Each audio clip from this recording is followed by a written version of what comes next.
plus petit, j'avais dit à mon papa que j'allais être dessinateur. Ok. Sans réellement savoir là où ça allait me mener. À un moment donné, même la maman m'avait interdit de dessiner. Mon papa, jusqu'à présent, même le petit nom qu'il me donne, c'est docteur. Ok. Donc, mon feu homonyme, le docteur Bouka, tout le monde aurait souhaité que je sois docteur comme lui. Docteur. Les gars me demandent où est ton pauvre foulou. Mais j'avais perdu mon pauvre foulou. Je leur ai dit qu'il n'y a pas le pauvre foulou. Mais on juge le maçon au pied du mur. Donc, s'il y a un exercice pour nous donner à faire là, Je dis, bon, 5 fois ce que j'ai gagné au Cameroun. Au Cameroun. Pour le graphiste ok. et pour le designer 10 fois. Je vais un peu choqué. J'avais fait 18 millions Waouh. en tatou. Waouh. Et 18 millions en tatou, je viens d'arriver dans le game. Il y a beaucoup de tatoueurs qui ne l'ont pas encore fait. Et qui ne le feront peut-être jamais. Comme on l'a dit tout à l'heure, À l'intérieur, si en fait, les tu as portes vu... sont fermées, non, tu il faut les les défonces. défoncer. Je pense que dans tout domaine, aujourd'hui, on est capable de faire des millions. Il suffit juste de savoir comment tu prends le domaine, comment tu t'organises. Ce n'est plus le voyage à tout prix. À tout prix. C'est le Cameroun à tout prix, à tous les prix. Ok. Maintenant, aller peut-être prendre ailleurs, ramener l'expertise pour pouvoir développer le Cameroun. C'est vraiment la jeunesse qu'on veut, c'est vraiment le Cameroun qu'on veut, un Cameroun qui soit vraiment audacieux, qui soit battant, qui soit passionné, qui soit bosseur et qui veut justement changer un peu les mentalités méfiantes. Salut les amis, bienvenue sur cet épisode de notre podcast, c'est le 4e et aujourd'hui je reçois un invité assez spécial parce qu'il dénote un peu des invités habituels. On a déjà reçu comme ça 2 chefs d'entreprise et aujourd'hui on va recevoir un chef d'entreprise mais beaucoup plus un artiste. J'ai déjà collaboré avec lui, on a été associés, on a même été collaborateurs justement dans une des entreprises de la structure et aujourd'hui il est invité au podcast, il va nous parler un peu de son parcours mais aussi de comment est-ce que le domaine artistique, comment est-ce qu'il est entré, comment est-ce qu'il s'est structuré, comment aujourd'hui il vit clairement non seulement de sa passion mais aussi il a énormément d'ambition pour l'avenir.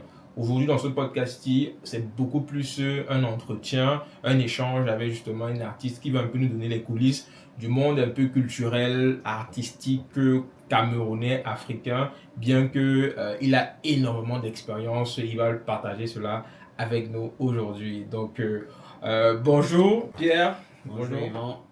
Comment tu vas? Bon, ça va tout doucement et toi? Très bien, très bien. Déjà, comment suis-je censé te présenter? Parce que tu veux le faire toi-même, mais je veux dire, comment tu voudrais que je t'appelle? Je dois t'appeler Pierre ou bien je dois t'appeler Bissot? Non, Bissot. Bissot, c'est bon. Bissot, c'est bon. Et parce que Bissot englobe un peu tout ce dont on va parler aujourd'hui. Ok, d'accord, super. Alors, Bissot, est-ce que tu pourrais te présenter pour ceux et celles qui ne te connaissent pas déjà?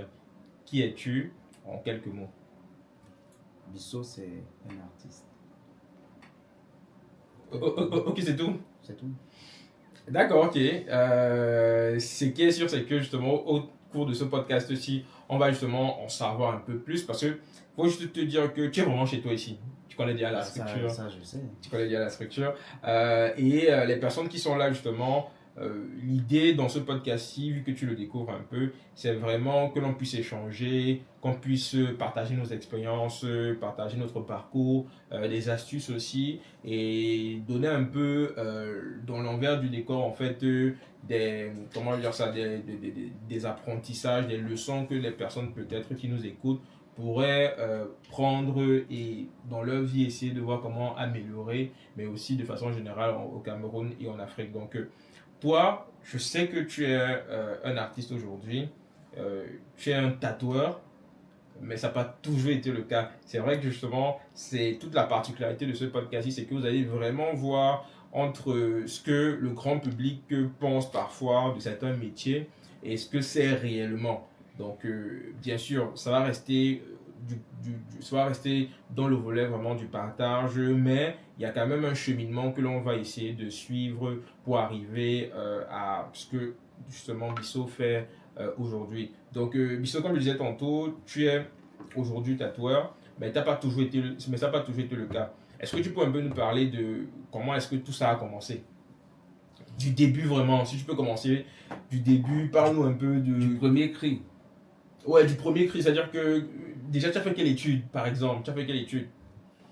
Bon, déjà, il faut savoir que moi, je vais commencer par le bac parce que... Il n'y a pas de souci, Moi, j'ai un bac littéraire. Mais Ok. avant ça, j'ai toujours eu cette attirance-là avec le monde de l'art. Parce que étant plus petit, j'avais dit à mon papa que j'allais être dessinateur.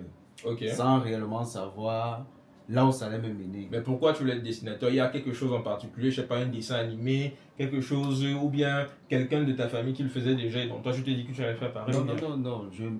À ce moment-là, je n'avais pas réellement un modèle. Oui, j'avais pas réellement un modèle. Tout ce que je savais, c'est que j'allais être dessinateur. C'est quoi, tu avais un talent? C'est quoi, tu avais un talent quand même pour le dessin? Oui, j'avais un talent pour le dessin. Bon, j'ai un talent pour le dessin. Effectivement, ça reste toujours. Que je continue à développer aujourd'hui. Vous savez, quand tu faisais des croquis à la maison, tu dessinais pour tes amis, c'est ça? Les cahiers de cours, parce qu'à un moment donné, même la maman m'avait interdit de dessiner. Oui. Mais pourquoi? C'était quoi? Si tu dessinais trop? Parce que ça prenait plus de temps. Par rapport aux études, mais ça prenait plus de place. Voilà. Ok, d'accord. Mais après, arrivé en terminale, moi j'ai dit à mon papa que je voulais être architecte à la base. C'était ça. Donc j'avais une certaine vision, mais avec un bac A, je ne pouvais pas faire architecte. C'est un peu compliqué, effectivement. Donc je vais en école d'art à l'Institut des Beaux-Arts de Nkonsamba. Ok, d'accord. Ça c'est intéressant. Tu peux à l'école d'art, lui dire de l'architecture jusqu'à l'école d'art, c'est quoi? C'est que tu t'es renseigné. Comment ça a été le suivi? Parce que toi-même, tu dis que la maman elle voulait même pas que tu fasses le dessin. Mais là, elle te laissait carrément partir faire toute une école. J'imagine bien qu'elle se disait que bon, en fait, c'est pas quelque chose de sérieux. Peut-être elle connaît personne dans sa famille qui. Oui, la vérité, c'est qu'elle ne voyait pas réellement de perspectives. Les débouchés, parce que mon papa, jusqu'à présent, même, le petit nom qu'il me donne, c'est docteur. Donc mon feu homonyme, le docteur Bouka, tout le monde aurait souhaité que je sois docteur comme lui. Donc voilà, arrivant en terminale, moi j'ai insisté avec l'idée selon laquelle moi je veux continuer dans l'art sans réellement savoir ce que je voulais faire. Donc je pense que papa s'est un peu renseigné auprès de ses amis aussi que bon, mon fils là et tout. C'est lui-même qui me dit que bon, ok, essaie de te renseigner, tu trouves une école, moi je vais faire le reste. Et c'est toi-même qui trouve l'école? Oui, c'est moi-même qui suis allé faire mes petites recherches. J'ai d'abord trouvé l'Institut des Beaux-Arts de Fumban. Donc j'avais fait les deux concours, Fumban et Nkonsamba. Ah ok, c'est sur concours? C'est sur concours qu'on intègre. C'est quoi, je pense qu'aujourd'hui c'est toujours sur concours, mais je ne sais plus trop. C'est quoi, ce sont des universités, c'est ça? Oui, ce sont des universités. Publiques, privées ou bien? Publiques. Ok, d'accord, ok. Donc c'est comme ça que je fais les deux concours. Le premier concours à sortir, c'est celui de ça, c'est avant le bac ou bien c'est après le bac? Non, après le bac. Après le bac, ok, d'accord. Non, juste après le bac. Juste donc, après le quand bac, on cherche, d'autres vont à SOA pour s'inscrire. Mais bon, moi, j'avais fait les deux concours. Donc, le concours de Fumban, il est sorti. Donc, je suis allé là-bas directement. Mais sauf qu'arrivé là-bas, j'ai envie de développer un peu plus la peinture. Mais on me laisse croire. Bon, on me laisse pas croire parce qu'aujourd'hui, l'artiste en question, il est toujours sur le marché. Donc, on me fait comprendre que si tu veux la peinture, le meilleur des peintres du moment là, c'était Kanté, Jean-Jacques Kanté. Et il donne cours en Nkonsamba. C'est comme ça que j'appelle mon papa. Je lui dis non, moi je pense que je vais partir en Nkonsamba. Parce que les deux concours, je les ai eus. Donc, c'est comme ça que je suis rentré en Nkonsamba et j'ai rencontré celle qui m'a donné une autre vision au final de l'art. Madame Noumsi. Elle est sculpteuse. Donc c'est là où je comprends. Sculpteuse? Oui. Donc la sculpture. Quoi? Représentation en 3 tridimensionnels. Ok, d'accord. Je veux dire, c'est quoi? Sculpture quoi? De bois? Sculpture de... Oui, elle fait beaucoup plus de sculpture sur bois. Mais il y a aussi elle fait aussi des rondes bosses aussi. C'est des quoi? Des rondes bosses. Ce sont des différents types de sculptures. Ok, d'accord. Donc c'est avec une discussion avec elle lors des travaux dirigés qu'elle se rend compte que dans ma façon même de dessiner, je dessine avec beaucoup de calculs. Elle me dit tu peux être un bon designer. Je lui demande designer c'est quoi? Moi je sais pas. Elle me dit est-ce que ça t'intéresserait de dessiner les objets du quotidien et tout? Je dis oui. Et c'est là qu'elle nous donne un exercice à toute la classe de dessiner pendant qu'elle ne sera pas là, de faire au moins 5 dessins chaque jour.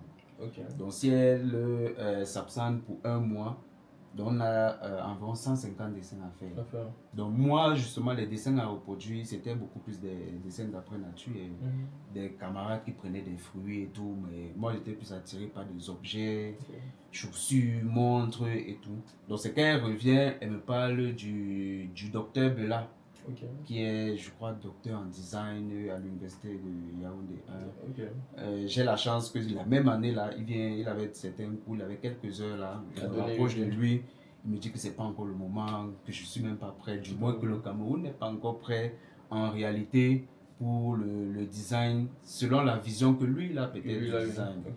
Donc voilà, mais moi, comme je suis quelqu'un d'opiniâtre, moi, je me suis dit non, le design là, on va seulement faire. Donc, je continue mes classes forcément à l'Institut des Beaux-Arts.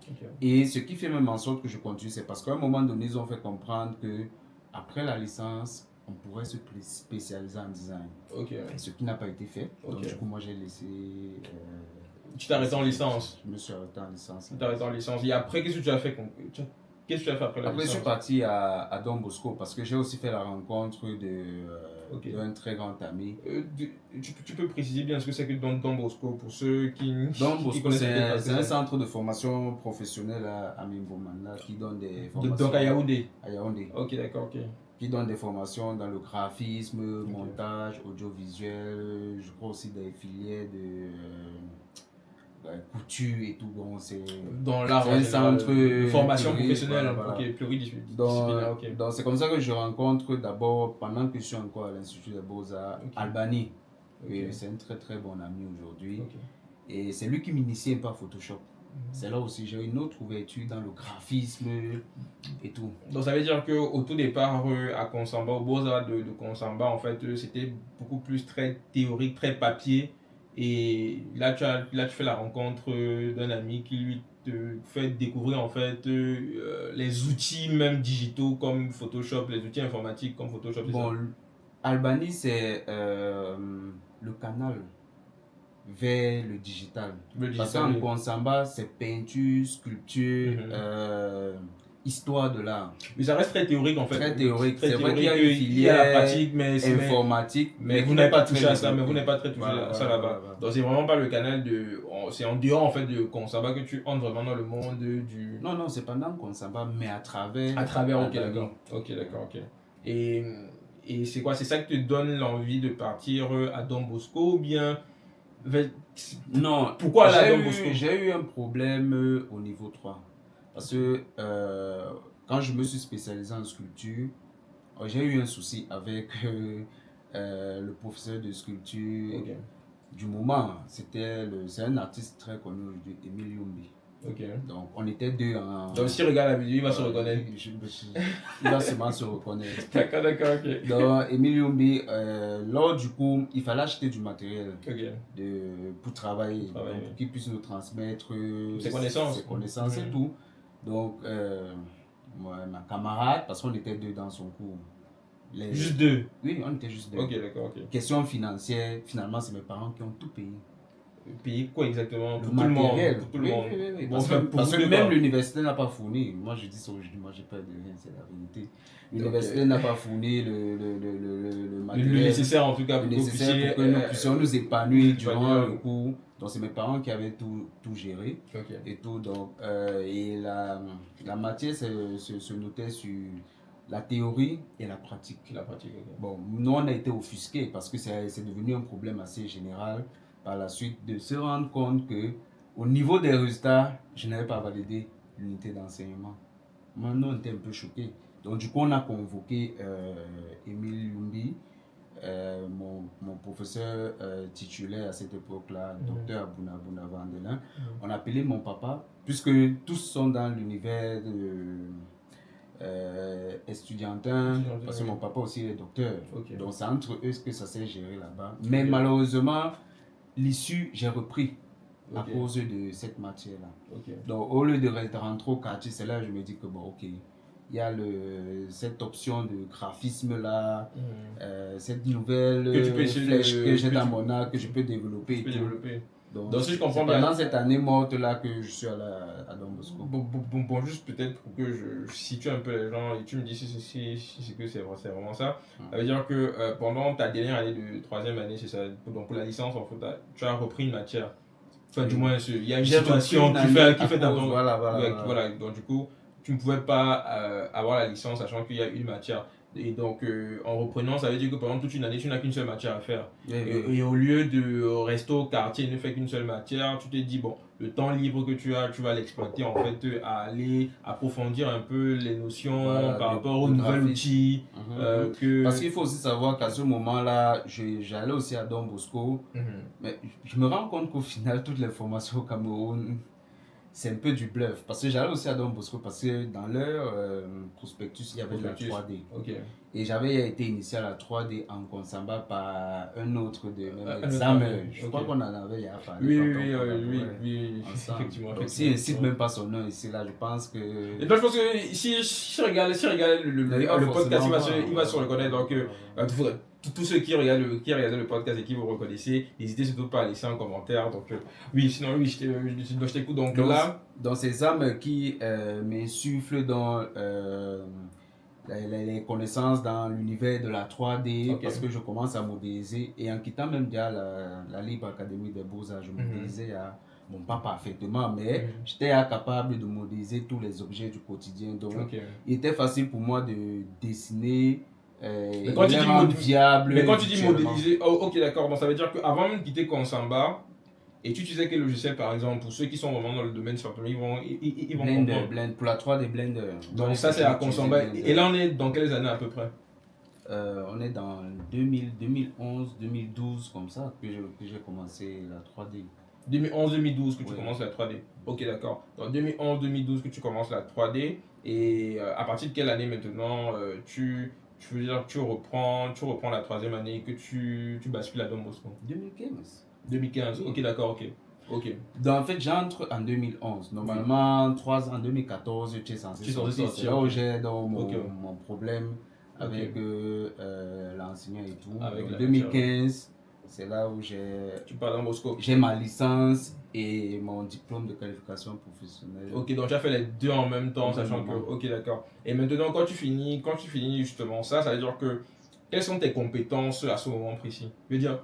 Quand je sors de là, je suis un bon graphiste parce qu'en passant, je suis sorti major de la promotion. Ok. Oui, là, c'est de Konsamba. Non, Don Bosco, ok, d'accord.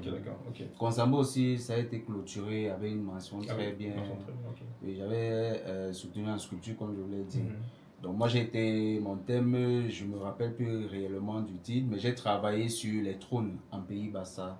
C'est vrai qu'on n'en a pas réellement. Donc moi, j'ai été inspiré par le respect que la culture chez les Grassfield ont pour les chefs, que je ne retrouve pas forcément chez nous, les Bassa. Donc je voulais ramener certaines choses qui allaient plus honorer les chefs chez nous. Ok, d'accord.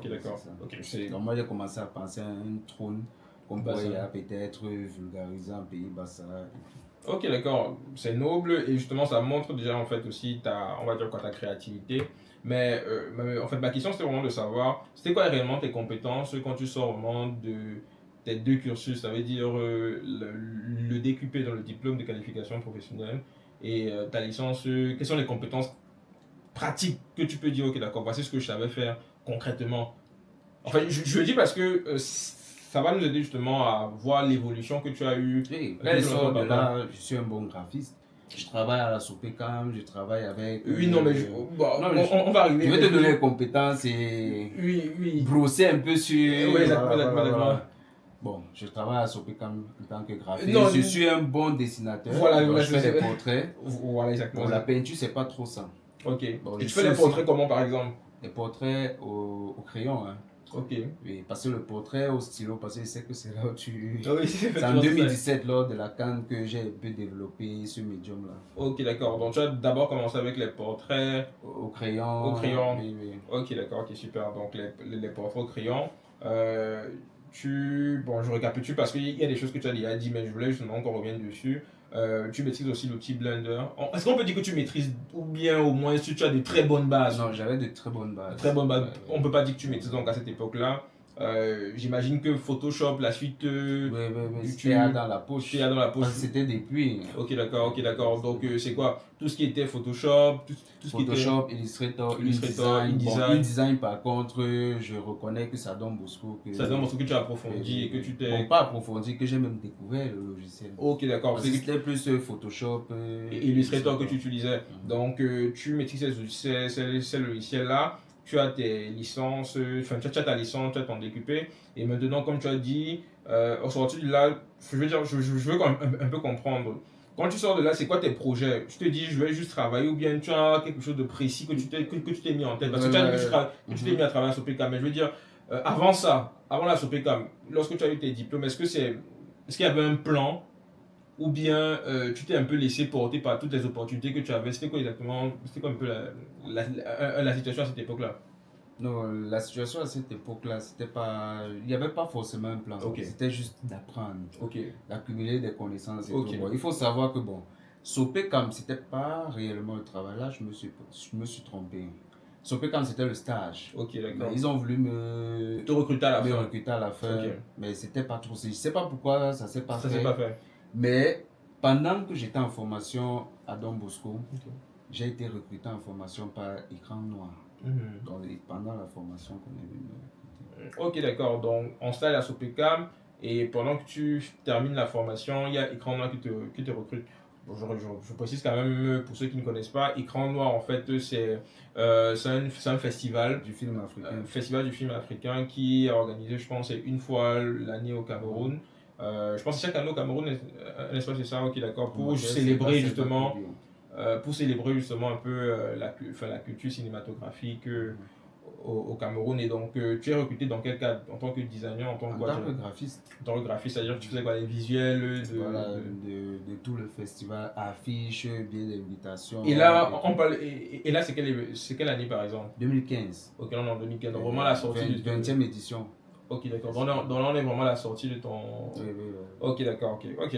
Et donc, tu es graphiste au sein du festival, et donc tu produis tous les supports, tous les visuels de communication. Et après, qu'est-ce qui se passe? Et après, moi, tout chez moi s'est passé je sais pas comment je vais dire ça.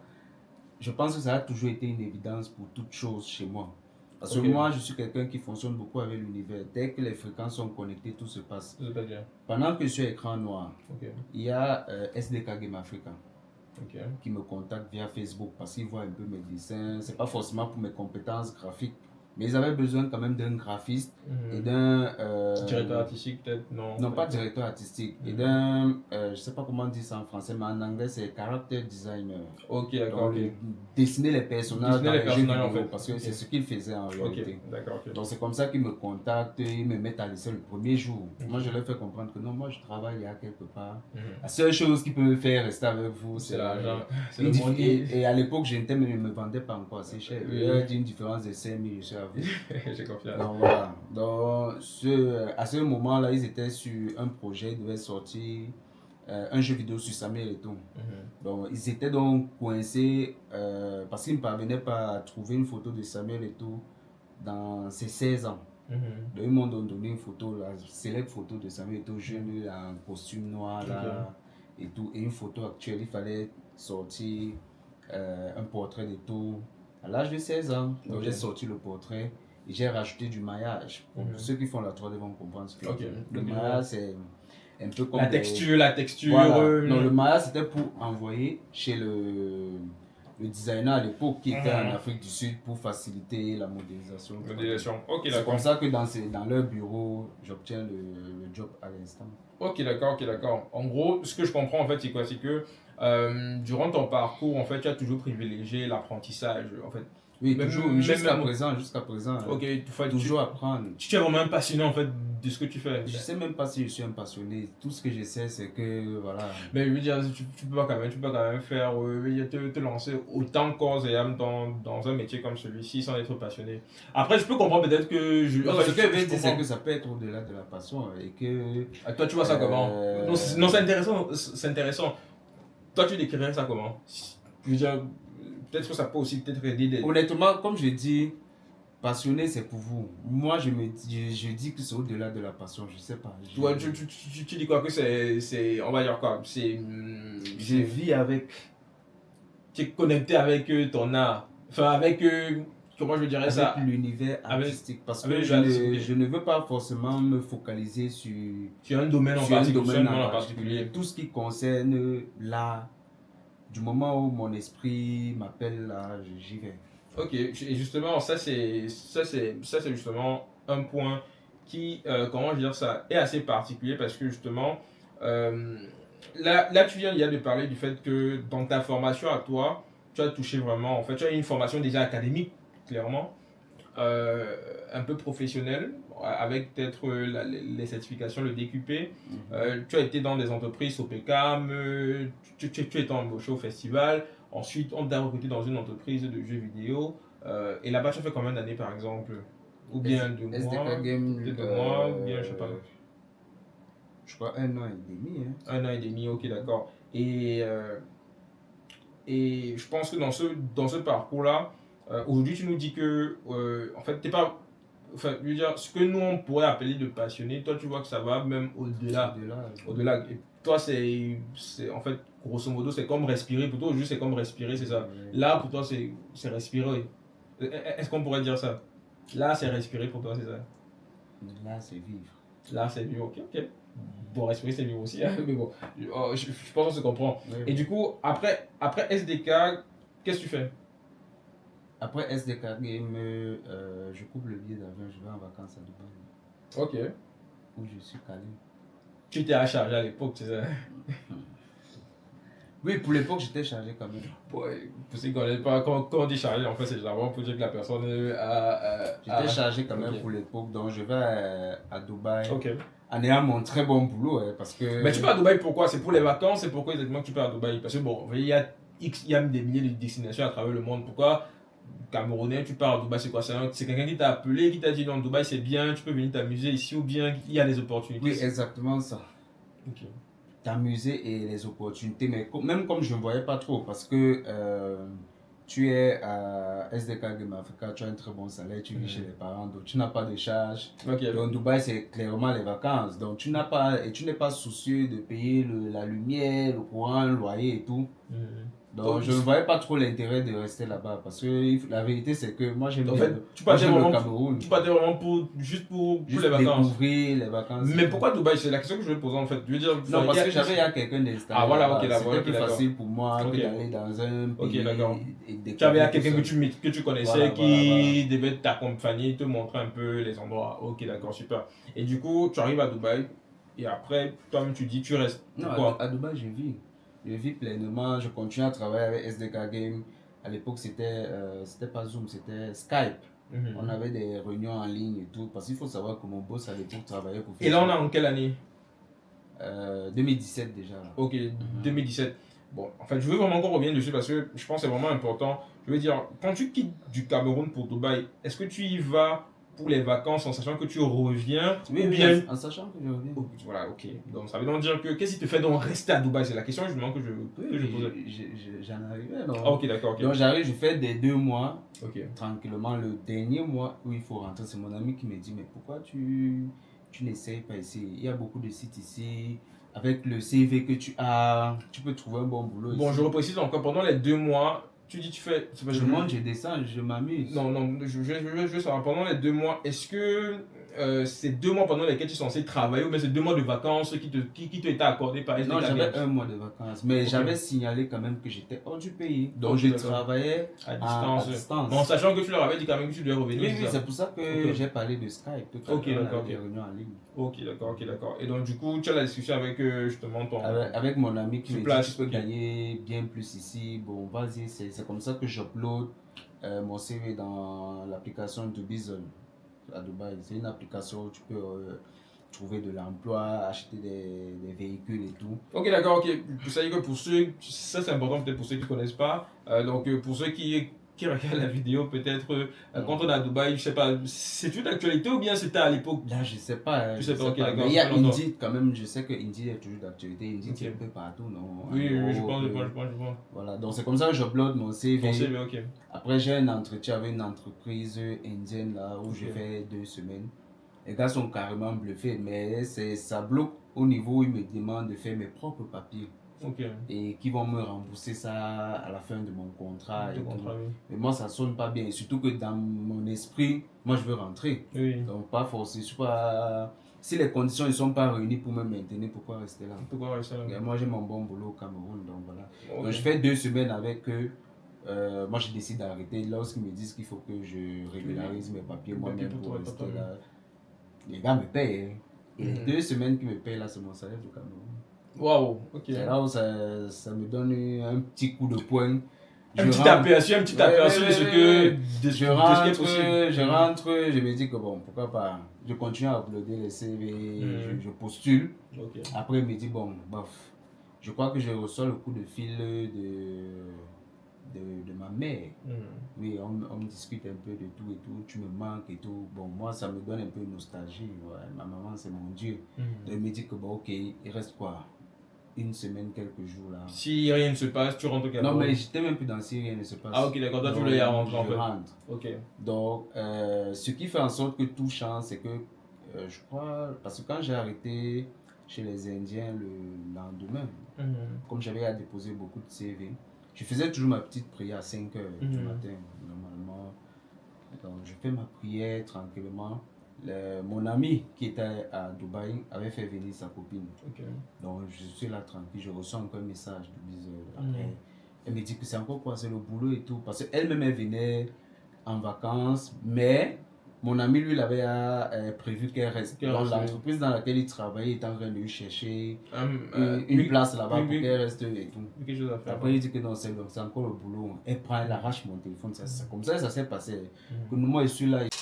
Ravi que vous avez suivi jusqu'ici. On prend juste quelques secondes avant de vous laisser continuer le podcast pour vous dire et pour vous inviter à vous abonner à la chaîne, à liker, à commenter, à partager au maximum de personnes. C'est vraiment important parce qu'on est une jeune chaîne et donc l'algorithme pour qu'elle nous recommande au maximum, on a besoin un peu de ce petit coup de pouce là. C'est vrai que ça peut un peu casser, mais c'est vraiment important. Et aussi, sachez que sur cette chaîne-ci, en plus des podcasts, il y a d'autres contenus autour de l'investissement, des business, de la gestion de patrimoine. Et à la toute fin de ce podcast-ci, on te réserve une petite surprise. Donc, je ne te prends pas plus de temps que ça. Je te laisse continuer le podcast. À tout de suite. Je suis à Dubaï. Elle venait d'arriver, donc elle voulait se balader.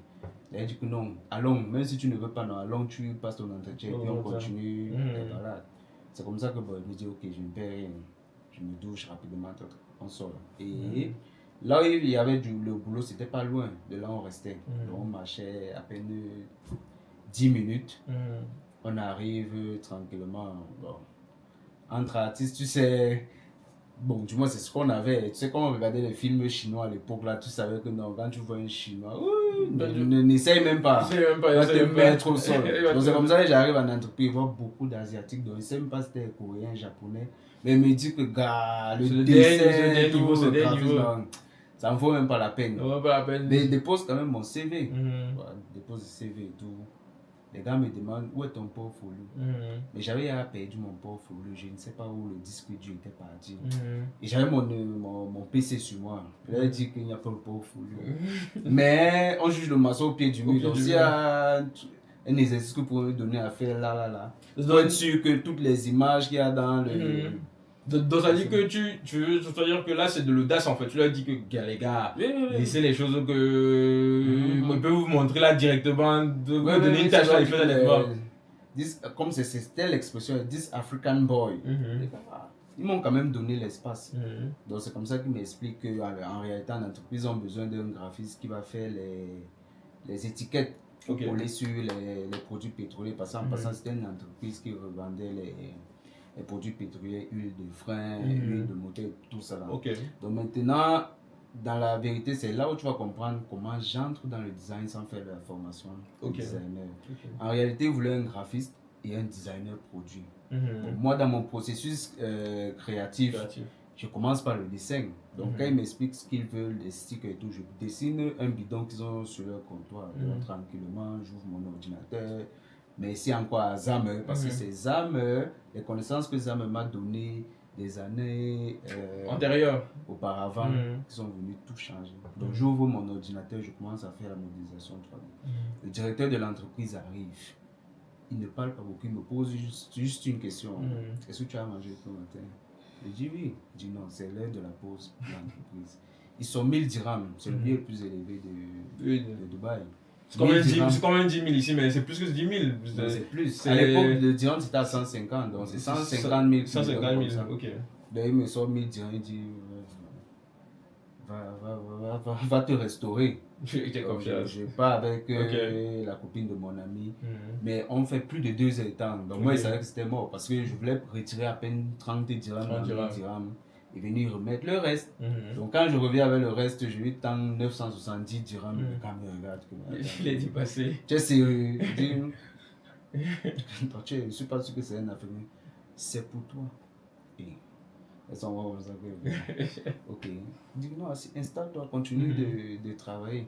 Donc la magie était en train de s'opérer. Et là, je précise que en fait, tu ne les connaissais pas. Non, ton premier jour à l'entreprise, tu es arrivé et tu venais juste déposer ton CV. Exactement. Tu avais même déjà prévu de quitter même après une semaine, mais bon, tu te disais que de toute façon, je ne paie rien, je dépose mon CV là. Et quand tu arrives, clairement, en fait, ils te demandent quelque chose que tu n'as pas, ton portfolio, qui est généralement, en fait, considéré comme le B.A.B.A. Tu es censé l'avoir, c'est les prérequis, c'est le minimum. C'est comme sa discographie. Voilà, donc c'est le minimum que tu dois avoir, tu dois l'avoir tout le temps sur toi. Toi, tu l'as pas, tu dis, bon, fuck. Je ne l'ai pas, mais je suis là devant vous, j'ai ma machine là, je peux vous montrer exactement ce que mon portfolio ne pourra même pas vous montrer entièrement. Et là, il te donne un coin, tu travailles, et tu leur montres ton processus, ils regardent, ils voient que c'est assez intéressant. Ils sont, je pourrais dire, je ne sais pas si je dis bluffé.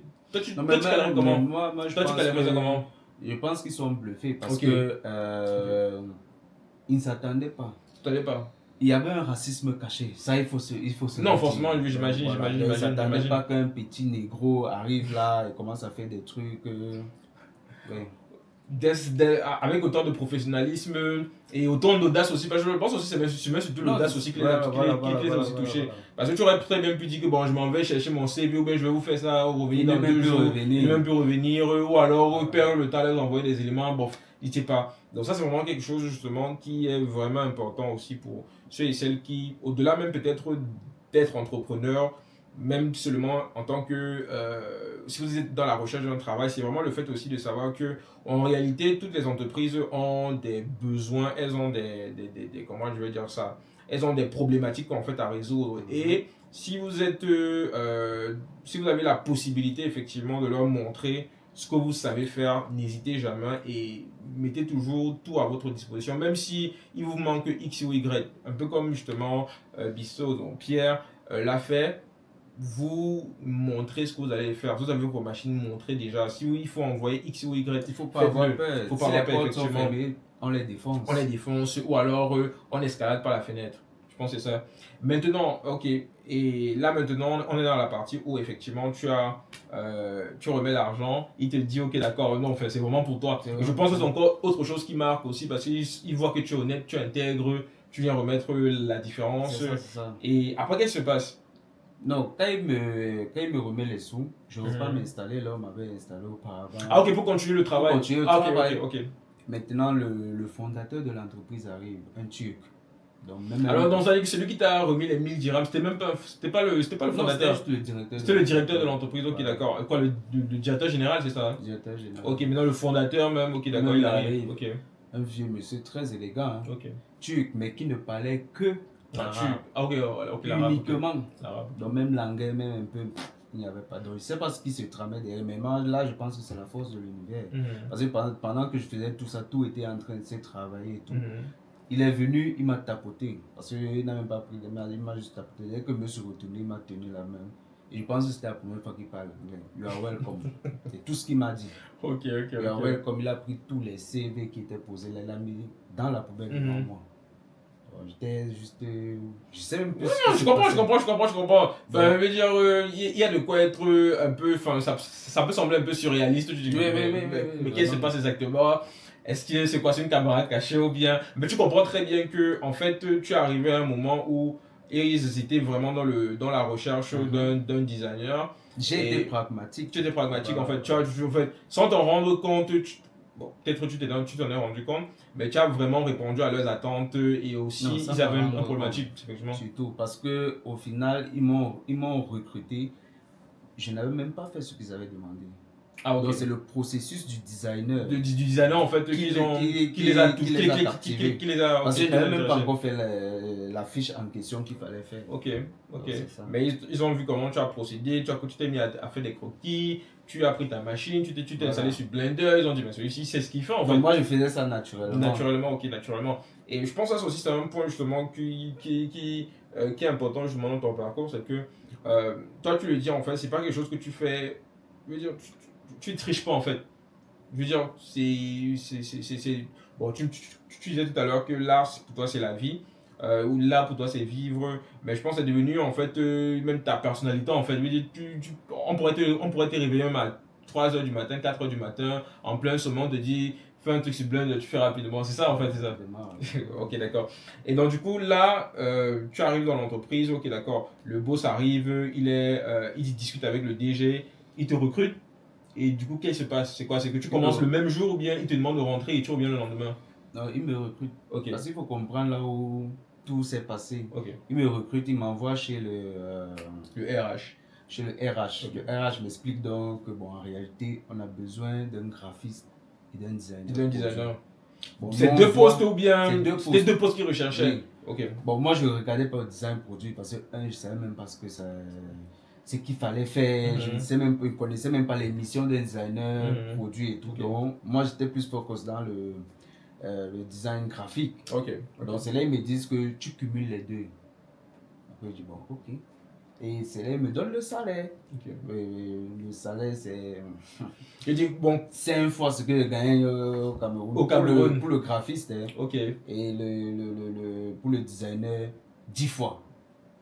Et eux, ils veulent cumuler ça maintenant? Non, ils ne veulent pas cumuler. Ils me disent ceci, on te donne le salaire d'un graphiste, mais tu cumules les deux postes. Je dis non, c'est pas possible. Moi, j'ai compris qu'ils étaient réellement dans le besoin, il fallait bien négocier. Donc du coup, tu as négocié et tu as pu sortir de là avec quoi? Non, ils m'ont dit que tu es en phase d'essai. D'accord. Donc, en phase d'essai, tu as 3 mois, tu as le salaire d'un graphiste. Au 4e mois, on te donne le salaire du designer. Et on ne cumule pas les deux de toutes les façons. On ne cumule pas les deux, d'accord. Donc, en gros, le salaire du designer, c'est 2 fois celui du graphiste, en fait, c'est ça? Oui, c'est 2 fois celui. D'accord. Et déjà, celui du graphiste, c'est 5 fois celui du Cameroun, ce que tu touchais. Et je précise encore qu'au moment là, tu travaillais toujours avec... Oui, je travaille toujours avec SDK Game Africa. Et une fois que tu as fini de la négociation, qu'est-ce qui s'est passé? J'ai fini la négociation, la première des choses que j'ai fait, parce que je leur ai dit que mon visa était en cours et qu'il allait expirer dans pas longtemps. Moi, on se dit non, ça c'est un détail. Donne-nous ton passeport et tout, tu reviens demain. Le lendemain, quand je revenais. Tu avais tes papiers? Non, je ne suis pas venu le lendemain. 2 ou 3 jours après, quand ils m'ont demandé de revenir. Ah, ce sont eux qui t'ont appelé en fait? Oui. Ils avaient tout géré? Tout. Et genre, qu'est-ce qu'ils ont fait? Ils ont donné genre quoi? Ils ont donné 1 mois de salaire de designer, histoire de m'installer et tout, parce que il faut savoir qu'à Dubaï, généralement les boulots sont donnés avec le logement. Pas tous, c'est ça. Attends, quand même, tu es un designer, je ne suis pas un cleaner par exemple. Le cleaner ne pas forcément ça, mais par contre, je crois que dans tous les boulots, il y a toujours le logement. Bon, même si on va vous loger en communauté là et tout. Donc, ils m'ont donné 1 mois de salaire histoire de m'apprêter, de trouver un logement et puis de venir rendre compte combien le logement va me coûter, tout et tout. Quand ils me donnent 1 mois de salaire, moi je suis d'abord à l'aise. 1 mois de salaire en tant que designer, pas en tant que graphiste? En tant que designer. Donc ça veut dire que c'est même bien au-delà de ce que vous aviez négocié le même jour en fait. déjà pour montrer à quel point ils voulaient vraiment que tu... Non, c'était pour que je sois à l'aise. Ils m'ont donné les 1 mois de salaire avant que je ne commence. Avant que tu ne commences. Et le mois est fini, ils m'ont donné le salaire du graphiste. Du graphiste, ok, d'accord. Et donc là, c'est vraiment pour que tu t'installes, que tu sois vraiment à l'aise, confortable et que tu puisses vraiment avoir 100%. Je suis sorti, c'est quoi je crois que c'était le S8 qui était en vogue. Qui était en vogue. J'ai acheté directement. Tu t'es fait plaisir, tu t'es fait... Oui, j'ai acheté 2 directement. Ok. J'ai acheté 2, j'ai envoyé un à ma copine de l'époque et puis j'ai gardé un pour moi. J'ai envoyé les sous à ma maman. Je lui ai dit que je ne rentre plus au Cameroun. Tu regardes le Elle a pleuré au téléphone. Oui, j'imagine bien parce que tu as dit qu'il y a peut-être 1 semaine ou 2 semaines avant où tu as appelé et il était question que tu reviennes. Elle a pleuré au téléphone. En fait, c'est même ça qui fait qu'elle achète les téléphones. Quand elle pleure, moi ça me serait veut raccrocher le téléphone, tombe, ça se casse. Et que bon, en tout cas, que ça parte avec toute la poisse du Cameroun. Ah, toute la poisse du Cameroun là, ok, d'accord. Et là maintenant, tu es dans une situation où ça se passe comment avec SDK Game? Non, SDK Game, je ne leur dis pas clairement que je ne rentrerai plus. Bon, ils ont, j'oublie le nom de ce manager là qui était en Afrique du Sud à l'époque, qui m'appelle. Comme il savait que j'étais à Dubaï, il me fait comprendre que bon, j'arrive sur Dubaï, là, il faudra qu'on fasse certaines courses et tout. Il arrive sur Dubaï, mais je ne me rends pas disponible parce que bon, moi, je travaille à Phuket, il y a des horaires à respecter. Oui. Donc voilà, et il finit par comprendre que bon, finalement... celui-ci, voilà. Et il a trouvé autre chose. 2-3 jours plus tard, après qu'il soit arrivé sur Dubaï, on fait une réunion et puis on discute. Bon, la discussion était difficile pour eux, pas pour moi, parce que moi, dans ma tête, je m'en foutais en réalité. J'avais 5 fois plus ce qu'ils me donnaient, mais j'avoue que j'ai été lâche quand même. Je n'ai pas pu leur dire que bon, j'ai trouvé un boulot et que je vais... Et j'imagine qu'ils vont l'apprendre ici. Ils vont l'apprendre ici. Non, ils l'ont su. Ah, ok, tu leur as dit après, ok, d'accord. Sur les réseaux, puisqu'ils ne me cachaient pas, moi, ils m'en foutaient. D'accord. Elle avait un bureau plus huppé et tout, donc voilà. Okay. C'est pas moi qui suis forcément allé dire, c'est les collaborateurs qui sont venus après, c'est que mais ton bureau là, c'est du lourd et tout, voilà. Ok, forcément, ça va arriver aux oreilles des patrons. Ok, et là, on est en quelle année? Non, là on est toujours dans 2017. 2017, ok, d'accord. Donc 2017, fin de l'année, début d'année, mi-année, à peu près pour situer un peu. On est dans les août comme ça. Août, ok, d'accord. Donc août, tu es officiellement... Je pense que j'avais voyagé le 27. Non, août. En tout cas, on est dans septembre. Septembre, parce que j'avais voyagé le 27 juillet. Ok. 27, je crois. Donc septembre, on va dire pratiquement fin d'année. On est à peu près dans la fin d'année. Ok, en fin d'année, tu es...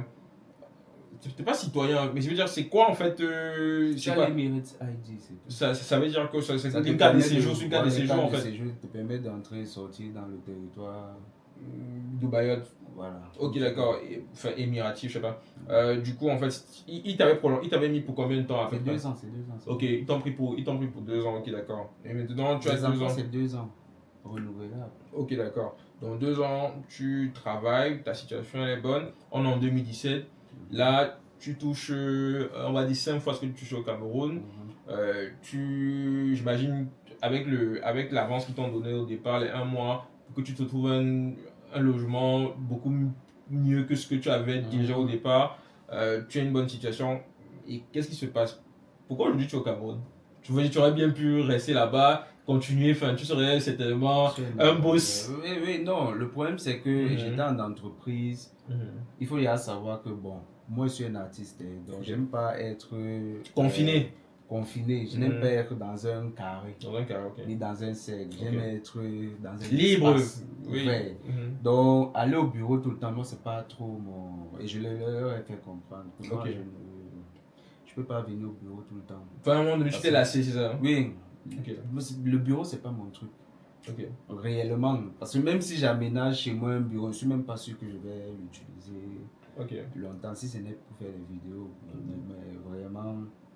Donc, je leur fais comprendre que moi, je suis un artiste, j'ai besoin de liberté. Venir ici tous les jours, discuter avec vous. Mais c'est quoi tu voulais? Une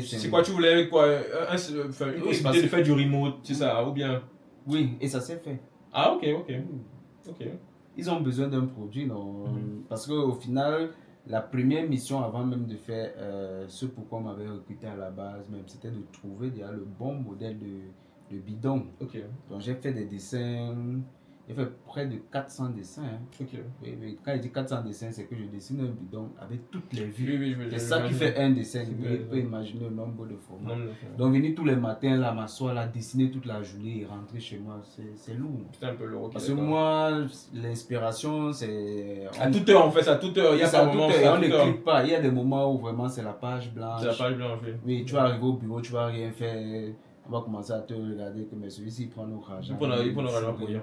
Pourtant, c'est le processus en fait. On ne commande pas l'inspiration. Parfois c'est là, parfois ce n'est pas là. Enfin, avec. Ok, d'accord. Et donc, du coup, tu vas les voir, ou bien c'est eux qui Non, je suis allé voir mon directeur parce que je m'entendais très très bien avec mon directeur.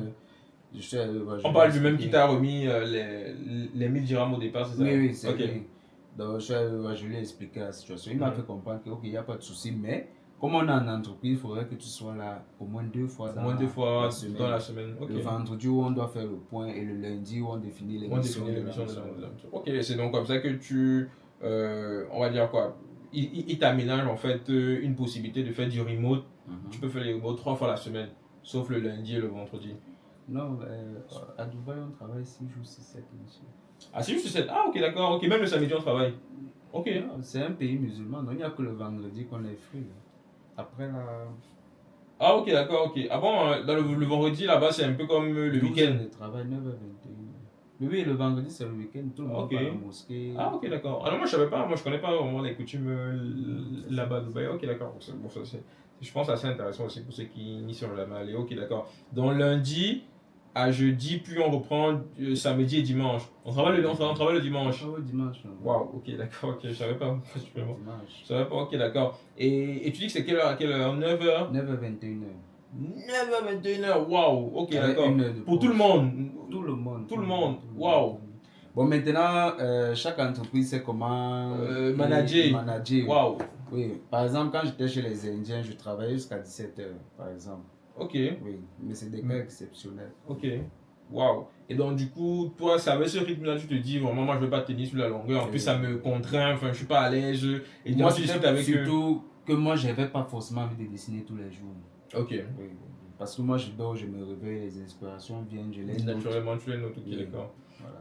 Tu aimerais un peu, du coup, il t'aménage justement cette possibilité-là. Ça veut dire, donc tu avais plutôt 4 jours en fait de remote, alors si je comprends bien, au lieu de 3 comme ils étaient. Ok, d'accord. Et donc, c'était le lundi. Enfin, du coup, c'était pas le lundi, alors c'était le lundi et c'est pas le vendredi, alors c'est pas le jeudi. Le lundi et le jeudi. Le lundi et le jeudi. Ok, d'accord. Où tu devais être au bureau. Donc, mardi, mercredi, samedi et dimanche en remote. Oui, je pouvais, mais ça ne veut pas dire que je ne pouvais pas venir. Hein. Non, on veut dire, tu as la liberté de choisir en fait. Voilà. De choisir en fait. Ok, d'accord. Et donc, du coup, ok. Là, on voit que le travail il a évolué. Et ensuite, je veux dire, tu es au Cameroun aujourd'hui. J'imagine bien que, vu le salaire, vu les perspectives, il y a bien eu quelque chose qui s'est passé pour que ça change et que tu reviennes ici. Bon, je vais survoler quand même. Il n'y a pas de souci, il n'y a pas de souci. Transition. Il n'y a pas de souci. Parce qu'il y a des éléments qui vont un peu toucher la famille d'une certaine façon. Non, il n'y a pas de problème. Il n'y a pas de problème. Il faut savoir que lorsque le projet avait été livré, donc quand on a trouvé le modèle de bidon final et tout, je n'avais plus réellement ma place là-bas. Parce que moi, je suis un artiste. Et on est dans une entreprise qui revend des produits pétroliers. Ils ont voulu me convertir en vendeur parce qu'ils avaient beaucoup de clients qui parlaient uniquement le français. Donc, mais j'ai fait ça quelques jours, mais après, bon, c'était pas moi. C'était pas toi, ok, d'accord. Donc, du coup, en fait. Donc, je laisse tomber. Et je m'envole pour le Gabon. Et où je travaille avec un oncle de la famille. Et là-bas, j'ai travaillé sur plusieurs projets. African Logic, qui était une entreprise de fashion design. Ok.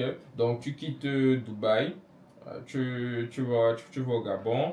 Tu travailles avec un oncle de la famille et vous vous mettez à travailler sur plusieurs projets. Oui. Ok. Et là, on est en quelle année déjà? Là, on est en 2019. 2019, ok. Donc, de 2017-2019, tu reviens au Gabon. Enfin, tu reviens pas au Gabon, mais tu pars au Gabon. Et ensuite, là, je recommence avec les allers-retours parce que là, mon oncle, il me dit clairement que lui, il est fatigué de voyager. Donc, les courses qu'il a à faire, c'est moi qui les faisais. Donc, et comme son marché, entre guillemets, c'était le Dubaï. C'était Dubaï. Ah, ok, d'accord. Donc, tu restais toujours à Dubaï, mais tu avais un pied aussi au Gabon par le biais de ton. Exactement. Lui, tout ce qu'il m'avait dit, c'est que fais ce que tu as le à faire. On a ouvert une galerie au Gabon. Une galerie éphémère, il va dire ça comme ça, qui n'a même pas fait. Comme c'est un projet, oui, d'autres fois ne marche pas. Ok. Et donc là, et donc du coup, au Gabon, et avec l'oncle en question, je veux dire, comment ça a évolué pour que tu reviennes au Cameroun? Bon, tu donnes les détails que tu veux, hein. Oui, non, je comprends. Ma rencontre avec mon oncle sur Dubaï, déjà, quand il était venu, m'avait fait comprendre que, bon, il est aussi l'un des déclics pour laisser l'entreprise. Parce qu'il est arrivé en entreprise, il avait rencontré mes patrons et tout. Ce jour-là, j'ai même vite arrêté le boulot parce qu'il était là, il fallait qu'on monte, on descende un peu. Quand on rentre à son hôtel, il me dit que, est-ce que tu penses réellement que travailler là-bas, c'est ta valeur, est-ce que là-bas tu peux réellement te développer? Est-ce que tu penses qu'ils connaissent réellement ta valeur? Toi, tu ne sais. C'est là qu'il me pose la question qui jusqu'à aujourd'hui, quand je rencontre quelqu'un qui ne sait pas qui il est, je lui pose aussi la question. Il m'a posé la question, qui tu es? Est-ce que tu connais ta valeur? Dans le salaire qu'on te donne là, tu penses que tu peux gagner plus? Et je pense que c'est la fois où j'ai... Et tu n'aurais pas dû lui faire confiance en réalité.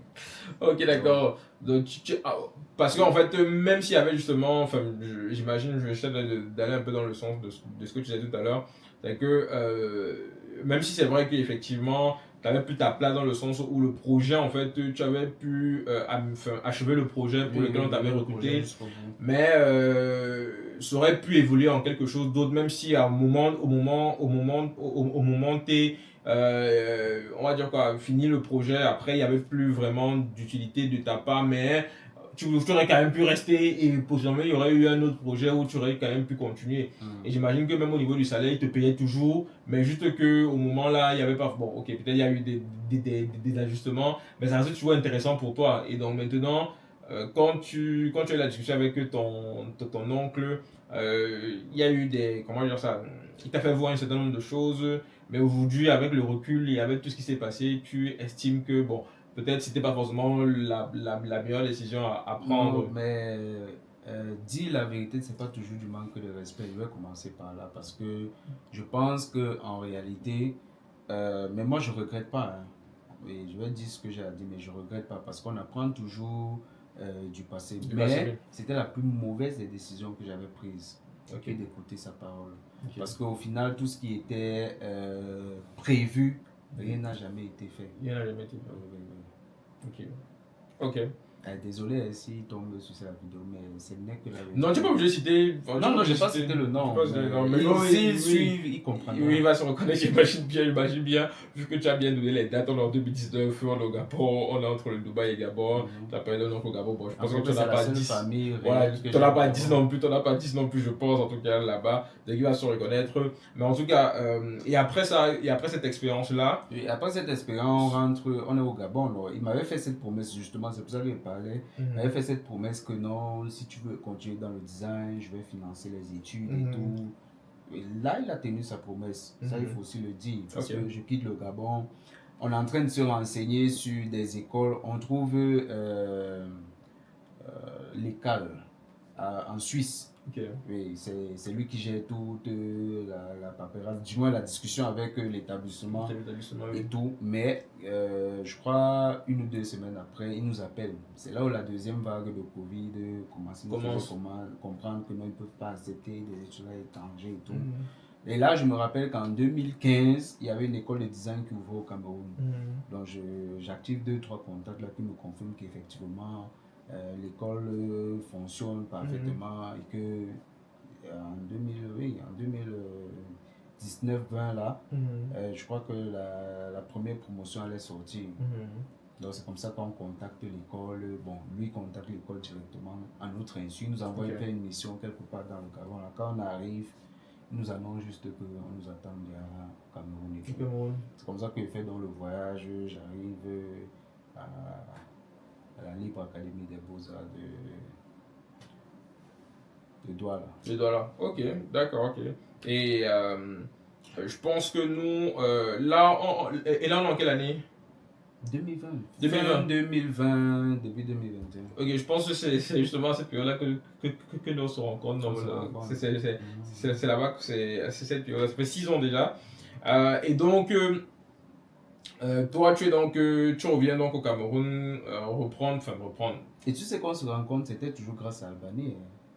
Oui, effectivement, je me rappelle aussi, on m'appelle effectivement de cette période-là. C'était le cas d'un recrutement par rapport à l'un des projets de la structure.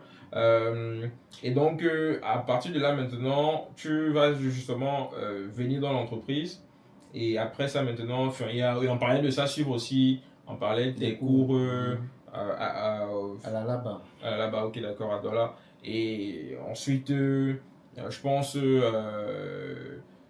pense que tu quittes l'entreprise en 2022 si je ne me trompe pas. Ouais. 2022-2023 si je ne me trompe pas.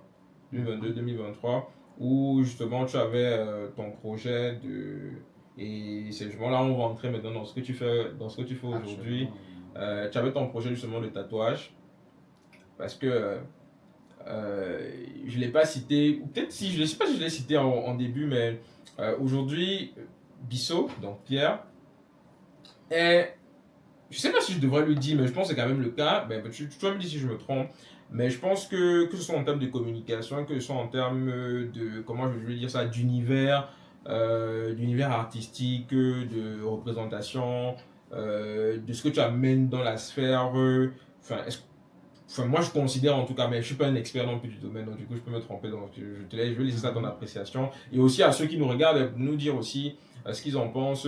Mais j'estime aujourd'hui que tu es l'une des références en termes de tatouage au Cameroun et même aussi en Afrique centrale. Mais non, je sais pas, toi... L'Afrique centrale, je pense que c'est un peu... C'est un peu grand. Mais tu sais, le Cameroun, quand même, c'est quand même l'épicentre de l'Afrique centrale. Si tu références... Voilà, si tu références au Cameroun, fais-tu forcément référence à l'Afrique centrale. Je sais pas si je suis une référence en termes de tatouage au Cameroun. Ouais, je pense que... dans ta communication, dans ton professionnalisme, dans ton façon de faire, j'ai quand même attiré quand même assez de monde pour le moment. Mais sinon, il y a des aînés qui sont là depuis longtemps. Ça fait pas longtemps que moi je tatoue. Ouais, ça fait quoi? C'est 2022-2023, c'est ça, non? Oui, 2022. 2023, 2022-2023. Ça fait quoi? On va dire 3 ans, 4 ans. Bon, 4 ans là, dans quelques jours. Dans quelques jours. Le 21 mai. Tu vois que en 4 ans, quand on voit le parcours, c'est vrai que, on va pas se mentir, moi par exemple, je suis pas un fan de tatouage. Ça on sait. Moi, je suis pas un fan des tatouages. Peut-être j'en ferai même jamais. Mais je sais qu'à l'époque, tu m'avais parlé du projet. Et je n'étais pas le seul, mais avec un autre partenaire, on avait investi à l'intérieur justement. Parce que quand je voyais la passion que tu avais, que tu as toujours eu même d'ailleurs, que tu as même toujours eu, je me suis dit non, ce gars-ci, vraiment, c'est qu'il va tout exploser parce que je le connais. Même s'il fait je sais pas trop quoi je voulais inventer un photo mais je n'ai même pas d'idée forcément là, ça va forcément marcher parce que s'il met la même énergie qu'il mettait dans les projets de l'entreprise et tel que je l'ai toujours connu, forcément ça va marcher. Et effectivement j'ai pas eu tort parce que après tu as continué à grandir et aujourd'hui tu grandis. Donc du coup, est-ce que tu peux un peu revenir sur ce que tu fais aujourd'hui? Je veux dire, qui est-ce que tu es aujourd'hui? Tu t'es présenté comme Bissot tout à l'heure pour dire que ça englobait, mais aujourd'hui tu as un nom qui t'est propre et qui est reconnaissable, qui est ton univers aujourd'hui. Présente-toi maintenant sur qui tu es aujourd'hui et qu'est-ce que tu fais concrètement.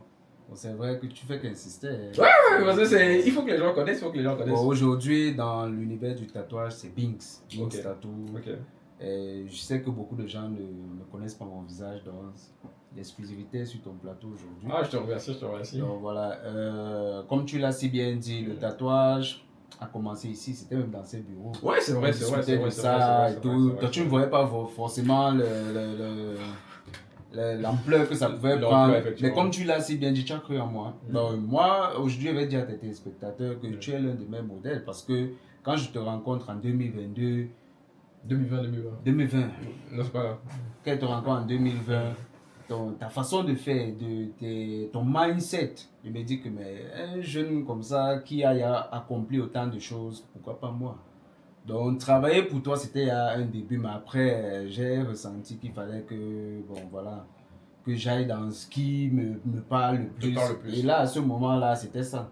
Okay. Donc on n'a pas laissé le tatouage, le design, c'est toujours d'actualité, surtout que j'essaie un peu d'associer ça au tatouage aujourd'hui. C'est ce qui fait un peu la différence entre les autres tatoueurs et moi. Oui, parce que justement, je vois même parfois, c'est que tu as amené un peu tout ce que tu sais faire dans le tatouage parce que, bon, après, je vois un peu tout le temps, donc du coup, je peux en parler. Je vois parfois, pour certains clients, tu vas faire des modèles en 3D, des conceptions en 3D. Ça change. Moi, bon, c'est vrai que je dis, je suis pas un expert du domaine, je suis même pas un amateur, donc du coup, je peux peut-être il y en a plein qui font ça tous les jours, mais de ceux que j'ai déjà vus, moi, j'ai jamais vu ça. Non, en tant que néophyte, la vérité même, c'est que je n'ai pas peur de le dire. Beaucoup de tatoueurs au Cameroun ne font pas de conception.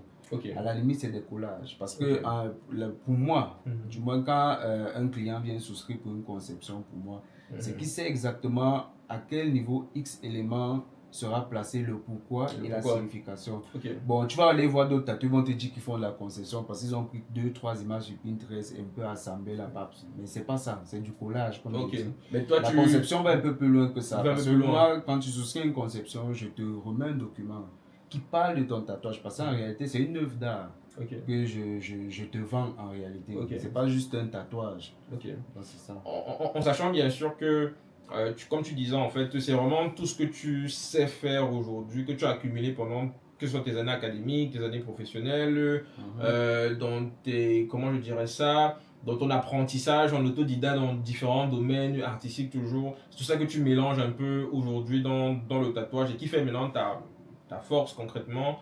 Et même aussi, en fait, on va dire quoi, ton authenticité, si je pourrais dire ça comme ça, dans le domaine. Donc, du coup, moi, par exemple, comme je disais, c'est vraiment toi qui me fais découvrir bon, je connaissais un peu de loin parce qu'on voit un peu ça partout sur Internet et autres. Il y a des joueurs, footballeurs qui sont tatoués, enfin, il y a des stars qui sont tatoués, donc du coup, le tatouage, on le voit. Maintenant, après.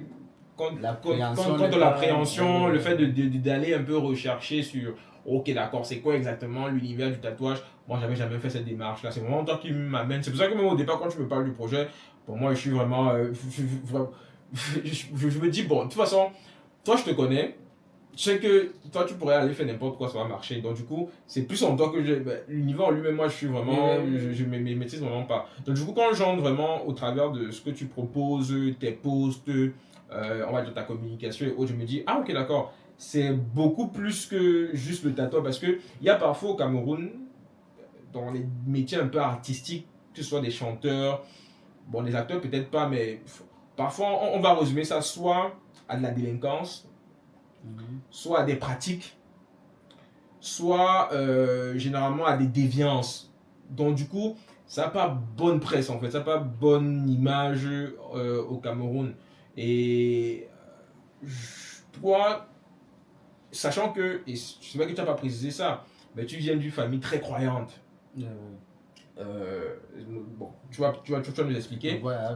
Oui, je veux dire, je pense que ça m'intéresse vraiment, et aussi les autres, c'est de savoir comment tu as su dépasser justement cette, on va dire quoi, ce clivage que tu savais que tu allais créer, sachant que le tatouage, c'est un peu comme justement dans l'imaginaire collectif, un peu comme quelque chose de la délinquance, du voyoutisme.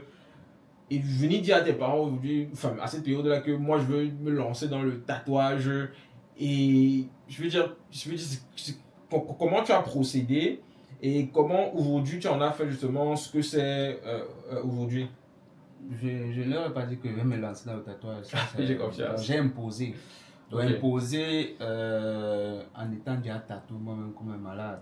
Si j'ai commencé à faire cette je pense qu'il faut peut-être un peu montrer, parce que tu as des tatouages là justement, c'est pas grave, on va enlever ça, Il faut un peu montrer justement à ceux Donc vous allez un peu voir là, il a quand même, je veux dire, enfin, je veux dire, l'expression, il y a une expression, c'est quoi encore là? Il y a une expression qui dit le menuisier qui n'a pas de chaise, enfin, je sais Il pas, n'a pas de chaise, c'est lui, enfin, ou le cordonnier qui n'a pas de chaussures, enfin, qui est mal chaussé. Enfin, toi, c'est l'inverse en fait. Toi, c'est vraiment le tatoueur très tatoué. Parce qu'en fait, je pense que tu es toi-même ta propre, on va dire, enfin, ton propre homme sandwich en fait. C'est-à-dire que quand les gens te voient. Je vais dire ça Ok. comme ça. Parce que, enfin, Parce que 90% des tatouages que j'ai, je les ai fait moi-même. tu le fais toi-même. Ouais. Et ça, c'est impressionnant parce que déjà, déjà moi, j'ai du mal à dessiner, donc il faut dessiner sur moi. Enfin, j'imagine même pas le travail derrière. Et je précise aussi que enfin, tu es tatoué quoi, c'est sur le bras J'ai gauche. un bras presque complet. Je pense qu'il y a que j'ai commencé. Je pense qu'il y a le pied aussi. Oui, le pied. Ok, Donc c'est d'accord. parti pour un full body. Pour un full tatouage. Et je précise bien que quand on travaillait ensemble, t'avais pas tout ça.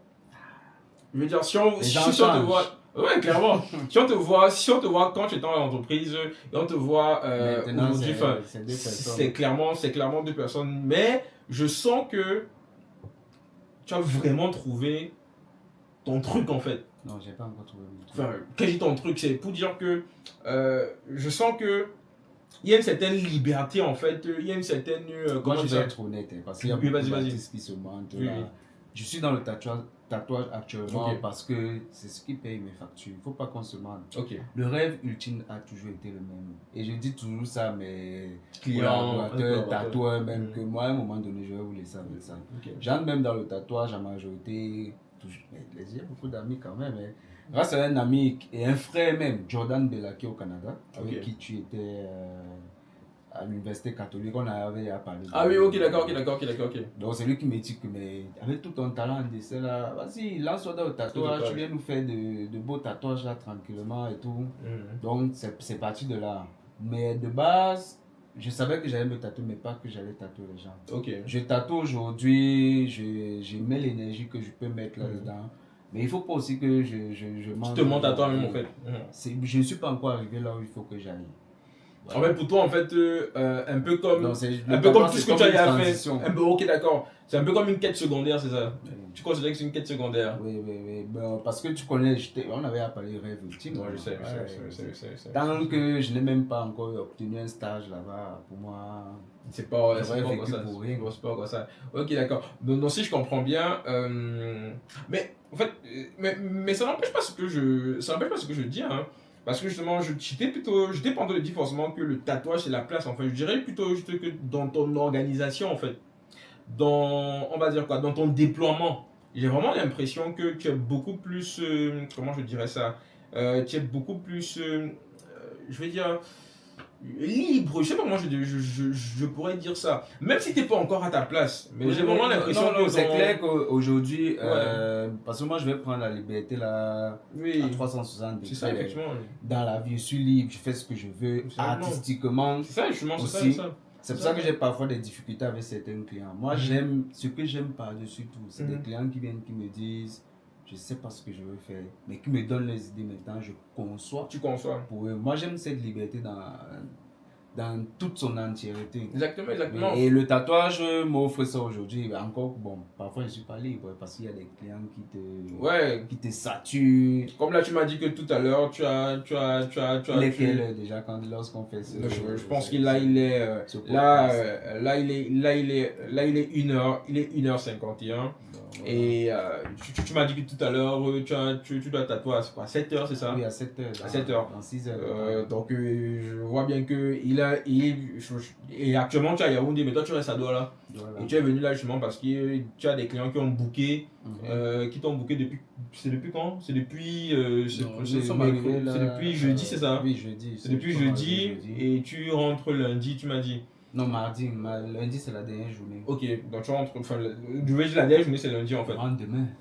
Après-demain. Ah oui, c'est vrai, on est dimanche. Nous sommes il y a dimanche. Donc tu rentres mardi. Et actuellement, clairement, ce que tu es en train de faire, moi je trouve que c'est quelque chose justement où je sens justement un peu de. Je veux dire, tu as passé un step, tu as passé un step en tout cas. par rapport à comment moi je t'avais connu à l'époque. Et ça, c'est quelque chose qu'aujourd'hui, je veux vraiment amener les personnes en fait. Parce qu'il y a des personnes qui ont parfois ça plus tôt, d'autres ont ça un peu plus tard. Parce que c'est les rencontres, parce que c'est l'environnement dans lequel tu as grandi, parce que c'est aussi les recherches que toi-même tu vas, parfois aussi même aussi ton feu intérieur et aussi qui tu es clairement en fait, qui t'amène plus ou moins à découvrir ça tôt ou tard. Après ça dépend vraiment des personnes et autres. Mais aujourd'hui je tiens vraiment à saluer un peu tout ce que tu as réussi à faire. Mais je voulais savoir clairement, le but c'est pas vraiment d'encourager les personnes, hein, parce que au fond, je dis aux gens que le but de ce podcast-ci, c'est vraiment de révéler la vérité. C'est pour ça que moi, j'aime bien ton franc-parler. Tu es quelqu'un qui a vraiment un franc-parler. Tu dis les choses telles qu'elles sont. Tu ne mâches pas tes mots. Tu vas droit au but. Parfois, ça peut être un peu trop cru. Mais quand on te connaît, on fait déjà avec. Du coup, moi, je veux vraiment dire aux gens que le but vraiment du podcast, c'est vraiment de vous, justement, vous montrer d'avoir justement cette expérience-là de façon pleine. Et après, maintenant, vous en faites ce que vous voulez. Nous ici, on veut vraiment mettre en avant le fait que dans l'entrepreneuriat, le business, il y a des opportunités et chacun doit construire, développer, structurer et transmettre son patrimoine comme il le peut. Aujourd'hui, toi, je pourrais dire même que tu as eu peut-être même 4 ou 5 vies et tu n'en as pas encore fini de les vivre en fait. Aujourd'hui, te voilà dans le tatouage. Il est possible que dans 2 ans, 3 ans, tu sois, je sais pas, à la tête d'un département de design d'une automobile, comme tu m'en avais parlé par exemple, parce que c'est effectivement aussi vers là où tu veux tendre. Et quand les gens verront ce podcast-ci, connaîtront que en fait, tu as eu plusieurs étapes avant d'arriver là. Parce que moi, je sais que tu vas y arriver. Moi, je sais déjà ça. Si tu sais, non, je sais, non, je te connais. Tu es dans l'équipage depuis. Non, je suis dans l'équipage. Non, mais je sais, je sais qui tu es. Donc, du coup, c'est pour ça que moi, j'ai jamais douté. Par contre, bon, clairement, parfois, c'est des sujets que moi, ça ne me touche pas directement. Et là, c'est clair. Mais c'est pas forcément ce que tu fais, moi, qui m'intéresse. C'est plutôt toi, comment est-ce que tu t'es investi dans la chose en question. Et moi, c'est ça toujours qui m'a toujours parlé avec toi. Donc, du coup, c'est quoi les chiffres? Parce que ça, c'est aussi important pour les gens. Aujourd'hui, ça va faire 4 ans, tu es dans le domaine du tatouage, tu es une référence aujourd'hui, tu peux être humble. Mais moi, je le sais, quand je vois les retours, je vois effectivement, aujourd'hui, quand tu annonces des heures, tu tatoues pratiquement toute une journée à Yaoundé. C'est pas tout le monde. tous les jours. Tu partages tous les jours, on va dire, même pour faire ce podcast-ci, il a fallu que c'est pas évident. C'était pas évident. Donc, bon, c'est quoi les chiffres? Parce qu'il y a des gens qui sont intéressés par ça. C'est quoi les chiffres? Oui. Bien sûr, tu n'es pas obligé d'entrer dans tous les détails, mais au moins c'est. Ok, voilà, ok, super. Moi, je pense qu'aujourd'hui, moi, je vais commencer par là. Et parfois, tu marches là avec tes tatous. On croit que tu as des visages. Alors sans que savoir tu touches même, peut-être même, plus que ce que lui, il toucherait peut-être même en 6 mois. J'ai commencé le tatouage en 2022 parce que tout est dans mon iPhone là. Parce que moi, je veux voir l'évolution. En 2022, durant toute une année, j'ai fait à peine 235 000 de tatouages. Ok.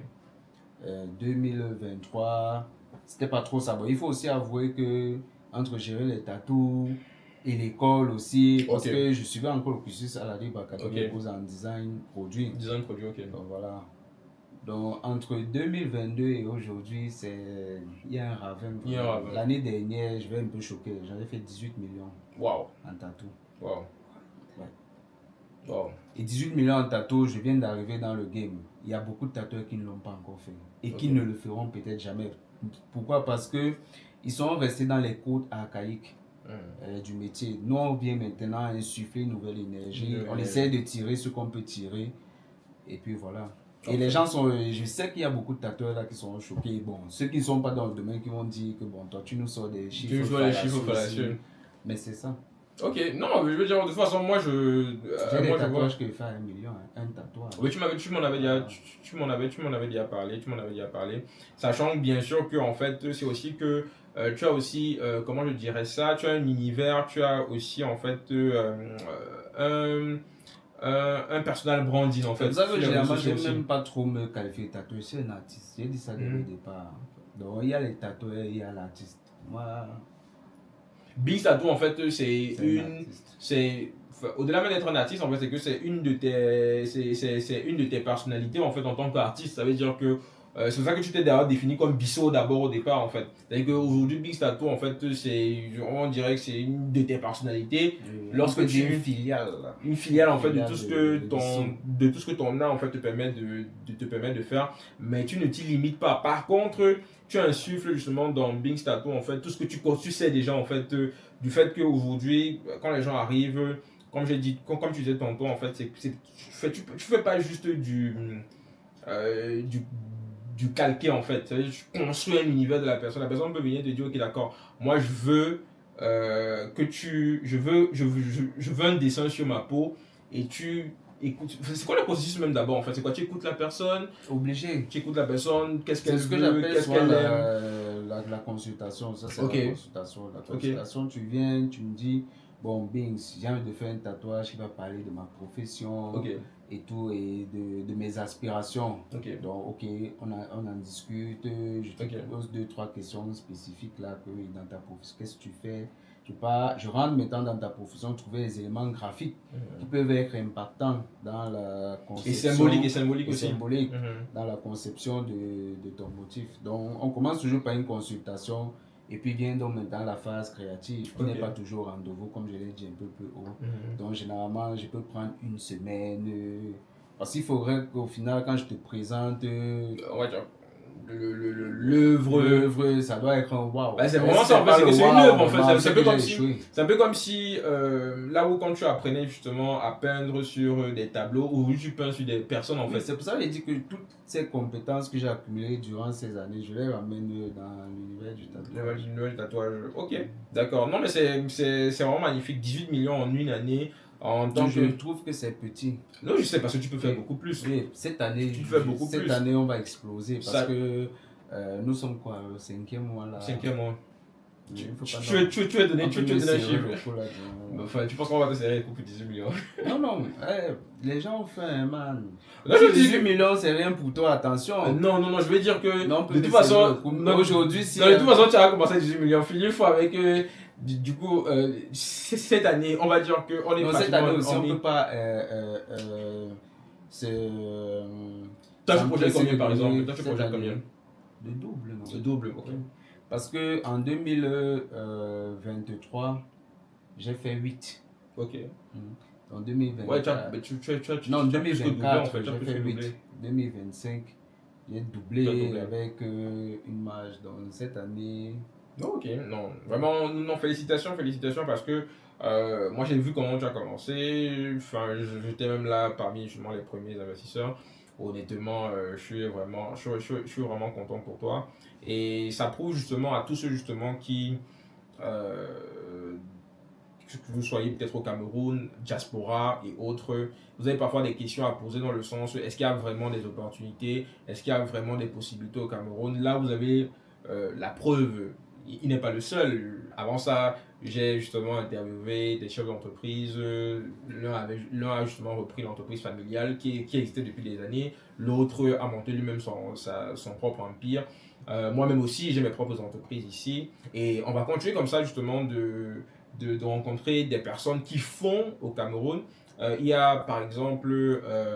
je sais pas quand est-ce que va sortir le podcast parce qu'on va justement, j'imagine que ce sera certainement après, mais actuellement il y a Rise of Africa de Philippe Simo qui va tomber là justement, où on va avoir justement d'autres personnes qui ont déjà fait des choses, qui continuent à faire des choses. En fait, il y a justement au Cameroun, en Afrique, des possibilités. Il faut juste quelquefois je sais pas, soit avoir les bonnes personnes, soit peut-être avoir le bon mindset, soit l'un ou l'autre, ou alors aller chercher vraiment ce que vous voulez. C'est vrai que c'est pas facile, il y a toujours des complications, il y a toujours des difficultés, et ces difficultés-là sont vraiment propres aussi en réalité à notre environnement parce que vraiment il est assez unique, assez particulier, mais quand on se donne les moyens, quand on n'abandonne pas, quand on essaie de faire preuve d'audace, on aura toujours en fait une sorte d'alignement avec l'univers qui va faire en sorte qu'on va trouver des solutions. En fait, moi, c'est vraiment comme ça que moi je vois les choses.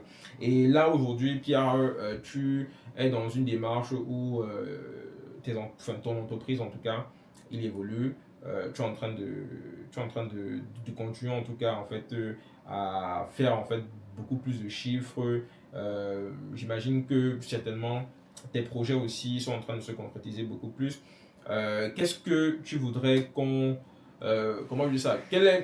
Vu qu'on arrive déjà pratiquement au terme du podcast, je voulais savoir, qu'est-ce que tu dirais par exemple à quelqu'un, à un jeune ou n'importe qui te regarde, parce que tu es un peu aujourd'hui comme l'un des ambassadeurs on va dire quoi, de la profession du tatouage. C'est vrai que c'est pas vraiment, tu te limites pas à ça, mais on va dire que c'est aussi une réalité. Tu es l'un des ambassadeurs du tatouage aujourd'hui.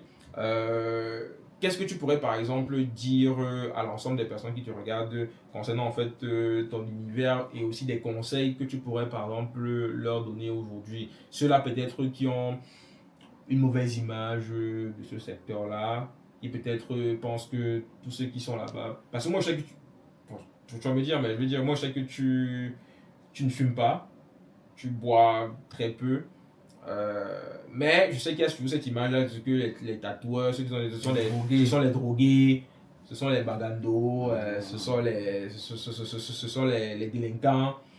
Toi, tu es quelqu'un de très responsable, très professionnel.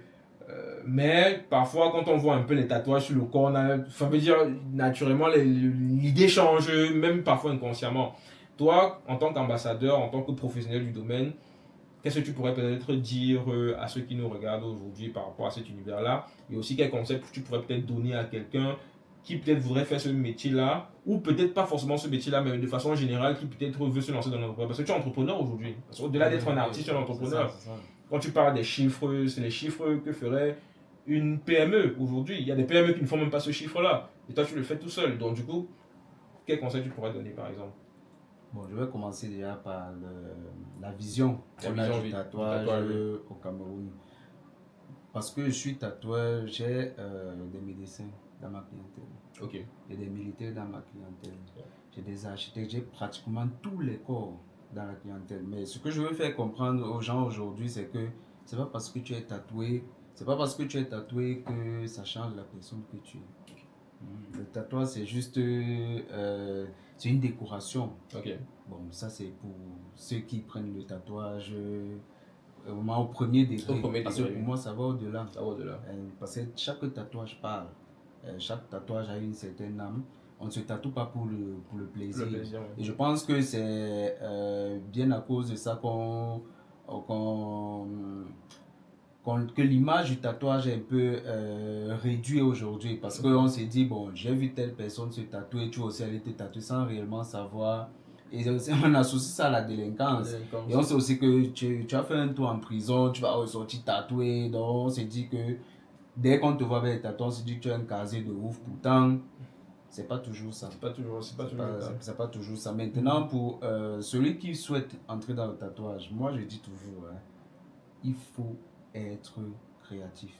Okay. Parce que si tu veux sortir des paradigmes anciens, là, moi je vais dire ça comme ça, là, tu es obligé de dessiner. Okay.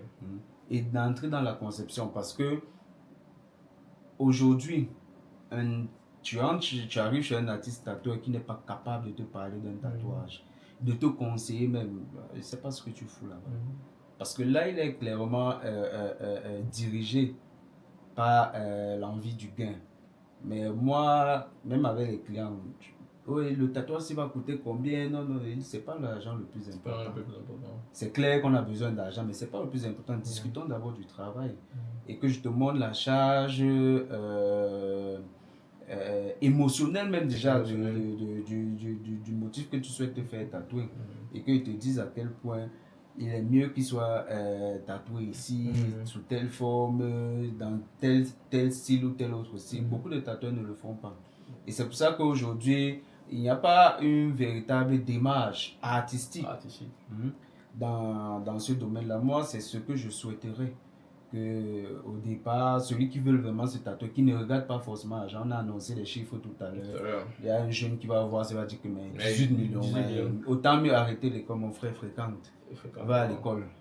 obtiennent des diplômes. Sachant que bien sûr que ces 18 millions, tu les as pas eu. Tu les as eu en un claquement de doigts. Il faut travailler. Tu as commencé à 200 000, ensuite tu es passé à 8 millions, ensuite 18 millions toute une année. Je savais que j'avais fait fort. Tu avais fait fort. Oui, parce que justement, j'entre dans le tatouage aussi en me disant que les gars se tatouent 1000 francs, 2000 dans les marchés. Mais après, je me suis dit que, comme on a dit tout à l'heure, à l'intérieur, si en fait, les portes sont fermées, non, tu les défonces. Je pense que dans tout domaine, aujourd'hui, on est capable de faire des millions. Il suffit juste de savoir comment tu prends le domaine, comment tu t'organises. Parce que moi, je suis presque sûr que même s'il faille que je devienne, je ne sais pas quoi, pousseur, je vais trouver une stratégie. Pour vivre la vie de pousseur, pas comme les autres pousseurs qu'on voit aujourd'hui. Et c'est pour ça qu'il dit qu'il faut être créatif en toutes choses. Exactement. Parce que ça, c'est aussi un point justement on l'a déjà mentionné, mais je le reprécise encore ici quand même.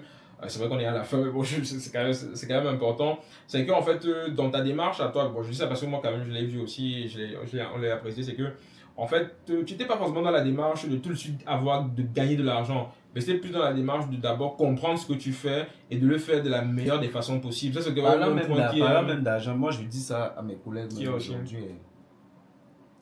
Un artiste, bon, parce que pour moi, ce ne sont même pas des vrais artistes. Mais je parle maintenant pour ceux qui sont des artistes. Un artiste qui met l'argent devant n'ira pas bien loin.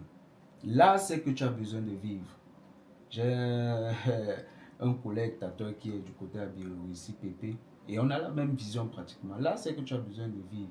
Nourris d'abord là. Tu nourris là avec quoi? La passion, le travail.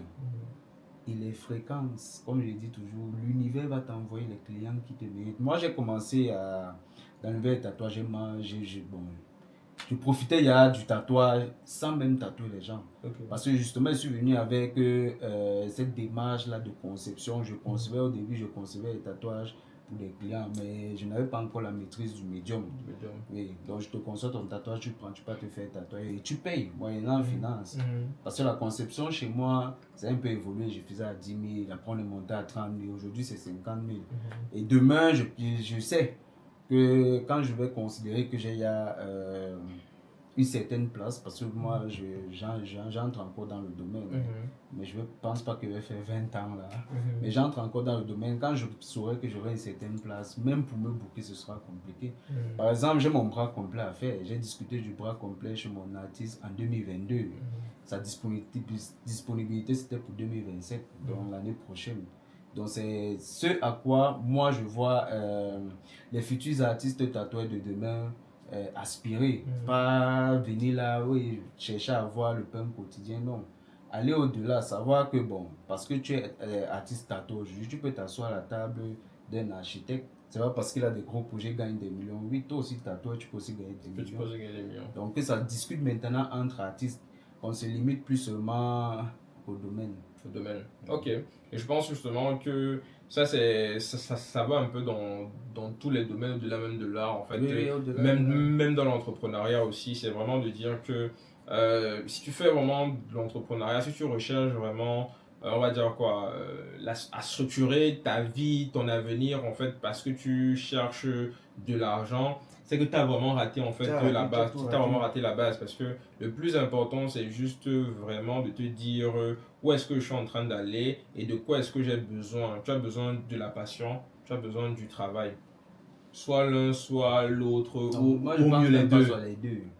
Non, parce qu'il y a des personnes. Tu peux être passionné, tu ne travailles pas, tu n'auras pas de résultats. Bon, après, je pense que je me dis parfois que certaines personnes, dans certaines situations, dans certains contextes, peuvent ne pas être forcément dans des situations, dans des, comment je veux dire ça, où ils ont la possibilité en fait d'exercer leur passion. Dans ce cas-là, il faut au moins travailler.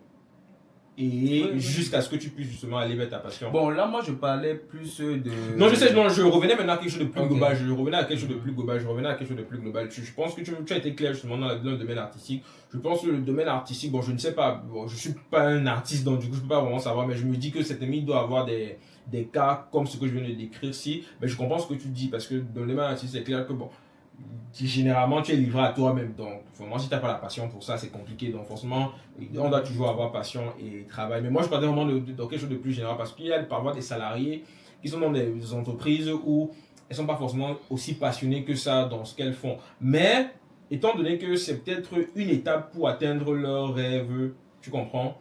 Il faudrait au moins qu'elles puissent travailler, elles puissent se donner à fond dans ce qu'elles font, même si peut-être la passion n'y est pas tellement, mais après, elles pourront avoir les moyens, elles pourront avoir ce qu'il faut pour pouvoir justement aller vers leur passion. Donc c'est un peu ce que je suis en train de dire, je sais pas si tu vois.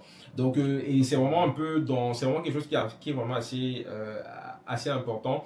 Et merci vraiment pour ce que tu dis, merci vraiment pour le message, merci vraiment pour la transparence dont tu fais preuve, parce que c'est de ça dont on a besoin aujourd'hui pour que nos frères, nos partenaires, nos collaborateurs, nos papas, nos mamans, qui puissent entendre ce discours-là, afin que plus tard, je ne sais pas, ou alors dans une sorte d'évolution des mentalités, mais aussi de renforcement aussi un peu on va dire quoi, de la croyance en fait au fait que les choses peuvent changer, les choses peuvent s'améliorer au Cameroun. Parce que toi, tu aurais pu rester au Gabon, tu aurais pu rester à Dubaï, mais tu es revenu. Peut-être revenir, tu repartiras encore après, mais tu fais tous ces chiffres-là, tu les fais ici. Je pense même pas que je repartirai, parce que moi, malgré tout ce qu'on peut décrier du Cameroun et tout, moi j'aime le Cameroun. Moi je me vois plus dans l'option où je vais en séminaire, je fais 2-3 mois, je reviens développer au Cameroun. Moi j'ai été dehors, donc tu sais ce que c'est. Je ne veux, non, pas que c'est ce que c'est, mais ça ne me surprend pas tellement. Ce n'est plus le voyage à tout prix, à tous les prix, non. C'est le Cameroun à tout prix, à tous les prix. Okay. Maintenant, aller peut-être prendre ailleurs et ramener l'expertise pour pouvoir développer le Cameroun. Ok, et je pense que ça, ce sera justement notre mot de fin. Donc, si vous êtes resté jusqu'ici, déjà, merci. C'était un échange assez riche. On a discuté, je ne sais même pas, ça fait combien d'heures déjà? 2 heures. 2 heures combien? On a 2 heures combien déjà? Non, je veux dire. 1h33. 1h33 au niveau. Ah, 1h33, ok. Seulement. Moi, je pensais que ça faisait au moins même 3 heures qu'on discutait. Mais bon, justement, c'est toujours les bonnes choses. Parfois, on a l'impression on est entré dans l'univers. Donc, pour ceux qui sont restés jusqu'ici, merci déjà d'avoir suivi le podcast jusqu'ici. C'est vraiment un plaisir d'échanger avec Pierre. Vous avez pu un peu suivre son parcours depuis en fait les bancs en terminale, en passant par Consamba, Don Bosco, par les différentes entreprises qu'il a fait, Sopecam, SDK Game, le festival de cinéma. Ensuite, lorsqu'il est allé à Dubaï, les entreprises dans lesquelles il a pu travailler. Ensuite, quand il est revenu au Cameroun, et un peu tout ce qu'il a fait jusqu'à arriver justement à aujourd'hui où il est l'une des références en termes de tatouage au Cameroun, et en disant bien sûr qu'il ne s'arrête même pas là, il va aller encore plus loin, pas forcément dans le tatouage, dans autre chose plus tard, mais pour l'instant, il essaie vraiment de donner la meilleure image du tatouage en donnant vraiment de sa passion, de son travail, afin justement que ses clients et aussi l'ensemble des personnes qui le côtoient soient vraiment satisfaites. Et ça, vraiment, c'est vraiment la jeunesse qu'on veut, c'est vraiment le Cameroun qu'on veut, un Cameroun qui soit justement audacieux, qui soit battant, qui soit passionné, qui soit bosseur et qui veut justement changer un peu les mentalités, mais surtout amener quelque chose de nouveau, d'authentique, mais surtout qui va faire développer le pays. Donc c'est pour ça que moi, je vous le dis, si vous voulez justement entrer en contact avec Pierre, avec Bissou, avec Biz Tattoo, on va laisser justement ses contacts sous la description. Donc n'hésitez pas, ceux peut-être qui veulent discuter avec lui, ou alors peut-être qui voudraient, je ne sais pas, peut-être prendre un rendez-vous pour peut-être avoir un tatouage, j'en sais jamais. Et pour les autres, n'hésitez surtout pas à vous abonner à la chaîne. C'est important parce qu'on va sortir de plus en plus de podcasts comme celui-ci. Il y a déjà des podcasts avant ceux-ci, donc n'hésitez pas aussi à aller les regarder. Likez aussi afin de donner justement à l'algorithme, lui faire comprendre que vous aimez ceci afin qu'il puisse vous recommander.